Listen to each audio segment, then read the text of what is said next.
So we're going to talk about the Sixth Amendment is right here. So the text is there. In all criminal prosecutions, the accused shall enjoy the right to a speedy and public trial. So let's stop right there. So you have a right to have a trial that doesn't take 10 years to go to trial, because otherwise you're locked up for 10 years, and whether or not you're guilty, you're in jail.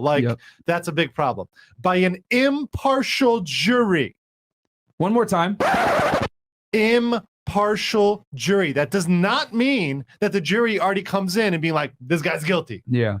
If they come in like that, they can't sit on the jury. That's a big deal. That's not a small deal. That's a big deal.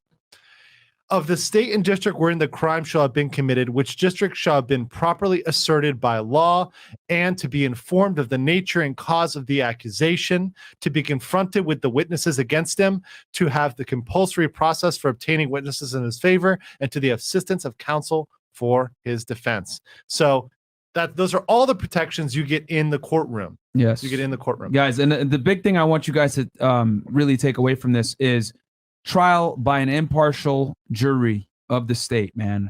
That is so important, because you can't go in there with a jury that basically is already like, no, he's guilty.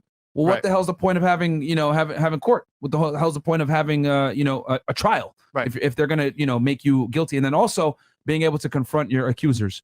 Exactly. Huge right. So this Sixth Amendment was originally interpreted to only apply to the federal government. But then you had the 14th Amendment, and we jump over to that one. Chris, it's a separate tab. Yep.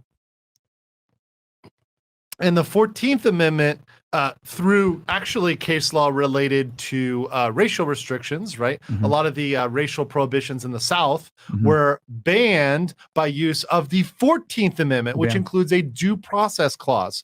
So I'm going to read this whole thing, but there's one specific part that you should pay attention to. So all persons born and naturalized in the U.S. and subject to the jurisdiction thereof, it's right there, are citizens of the U.S. and of the state where they reside. No state shall make or enforce any law which shall abridge the privileges and immunities of citizens of the United States, nor shall any state deprive any person, right here, of life, liberty, or property without due process of law. Boom. That's the important part right there for us right now. Yeah.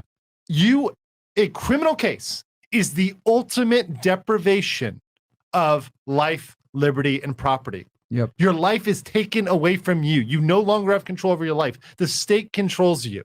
And in order to do that, in order to take that ultimate liberty from you, they've got to give you due process of law. Yep. And due process of law means a lot of things, but essentially it's all the elements that come together to make a fair trial.